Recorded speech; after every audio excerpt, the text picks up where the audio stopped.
مرحبا، يسعد اوقاتكم. ان شاء الله تكون اموركم كلها منيحه وكل شيء تمام. اليوم حلقه جديده وطبخه جديده. اليوم وصفتنا من المطبخ الروسي، يعني وصفه تقريبا غنيه عن التعريف، كل الناس تعرفها، هي البيف ستروغانوف. هلا بدي بلش اقطع اللحمه اللي عندي بهالشكل هيدا، بدي ارجع اقطعها بهالشكل هيدا.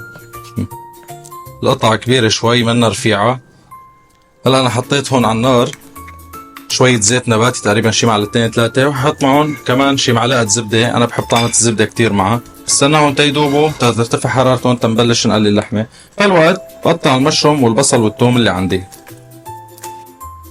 هلا رح نزل اللحمة بعد ما حميوا عندي. رح أعمل اللحمة على دفعتين مش على دفعة وحدة، كرمال ما تنزل حرارة المقلاية وما ياخذوا تحميصة بعدين من برا، بصيروا مسلوقين سلق. رشة ملح ورشة فلفل اسود. هيدي البهارات اللي راح استخدمها انا بالستروغانوف. من بعدها نبلش نقطع الفطر. انا بدي هون يكونوا كبار شوي. هلا بدنا نقلب اللحمه شوي. هلا اخذت هيك تحميصه من برا اول وجه، بنقلب على الوجه الثاني. هلا نحن ما عم نسوي اللحمه على الاخر، اللي عم نعمله انه عم نقلي اللحمه تقلايه، وعم نخلي الزيت والزبده اللي عندنا لهون اللي بدنا نعمل فيها صوص الستروغانوف ياخذوا طعمه اللحمه، تطلع عنا اللحمه مش مسلوقه سلق. هلا بدي اقطع البصل، ما رح نعمل كثير لانه بدي ادبلهم على النار يعني. هلا بعد ما شلنا اللحمه بدي نزل البصل.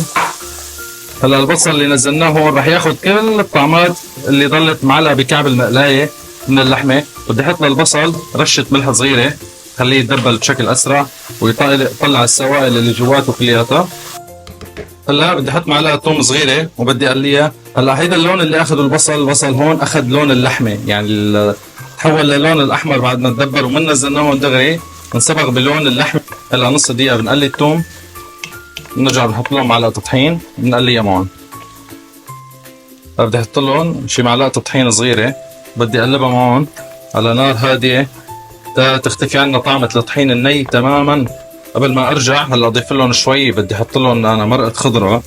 اللي بده بيحط مرقه سلق لحمه، مرقه دجاج، كلياتهم بصيروا ما بيأثر.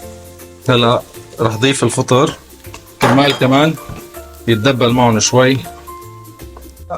رح ضيف لهم مرقه الخضره، خليهم تقريبا شي دقيقتين كمان، وبرجع بضيف فوقهم اللحمه. هلا رح ضيف اللحمه هي وكل هالسوائل يلي نزلت منها، هيدي فيها الطعمه كلها، ضيفهم هون. هلا بدي احط لهم كمان معلقه صغيره صوص ورشسترشاير اللي موجود عنده. هيدا الصوص يعني بيعطي طعمه الباربيكيو او طعمه الشوي، نضيف عليهم. هلا صار فينا نضيف كريمه الطبخ. هلا بنضيف الكريمه اللي عندنا هون. بدي احط لهم رشه فلفل اسود اخيرا ورشه ملح، ما راح نكتر ملح، بنرجع بندوق اذا بحاجه ملح بنزيد لها، وبدنا نتركها تتسبك الصوص حتى تستوي اللحمه على الاخر. هلا عندنا قربت الصوص تقريبا توصل للكثافه المناسبه وقربت تستوي اللحمه. بهالمرحله هلا يعني لما نزل المنسوب تبعه وبلشت تتسبك، فينا ندوقها كرمال نشوف اذا بدها ملح او فلفل اسود كرمال نزيد لها. هلا استوت عنا الستروغانوف، يا رب بسم الله. هلا حندوقهم، بناخذ هيك اللحمه والفطر والصوص مع بعض لقمه وحده، طعمه مع صوص مع مشروم، كل شيء بجنن. لازم تجربوها، لازم تجربوا هالطريقه هيدي وهالوصفه. هلا هون انا حضرت هذا الستروغانوف رز ابيض. هلا بحط هيدا الصحن بالمقلوب وبدي بلش وزع الرز بشكل دائري حواليه. هلا بعد ما عملنا دائره هيدي تبع الرز بنبلش نشيل قطع اللحمه والمشروم مع الصوص ونضيفه هون. ليكوا قطع المشروم كيف هيك بعدها ماسكه حالها وواضحه. هلا هيك تنعمل شويه زينه للصحن، بنغير الالوان، بحط لهم هيك كم عرق بقدونس اخضر بنزين فيهم. اللي ما بيحب البقدونس في ما يحط. بالشكل هيدا بنوزعهم. وهلا بعد ما سكبنا وقدمنا الطبق مع بعض هيك بتكون وصفتنا خلصت. بتمنى تكون عجبتكم البيف ستروغانوف.